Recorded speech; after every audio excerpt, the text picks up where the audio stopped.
نصف تعداد بچیوں کی ہے، ہزاروں کی تعداد میں یتیم اور لاوارث بچے اور بچیاں ان مدارس میں تعلیم کے اور اسلامی تعلیمات کے زیور سے آراستہ پیراستہ ہو رہی ہیں۔ ان بچوں کے لیے رہائش، خوراک، کتابیں سب مفت ہیں، کوئی فیس وصول نہیں کی جاتی۔ ان مدارس کو پاکستانی اور اسلامی این جی اوز کا ایک بہت بڑا نیٹ ورک بھی کہا جا سکتا ہے، جو معاشرے کے اندر اسلامی شعور اور تعلیمات کو فروغ دینے میں ایک کلیدی کردار ادا کر رہا ہے۔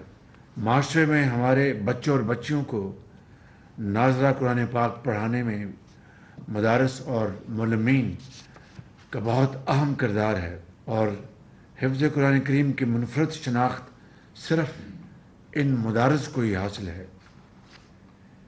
میری یہ خواہش ہے اور کوشش ہے، اور ہم سب کی یہ اجتماعی کوشش ہے کہ معاشرے میں جو تعلیمی اور سماجی خدمات مدارس انجام دے رہے ہیں، ہم اس سب میں آپ کا ہاتھ بٹائیں۔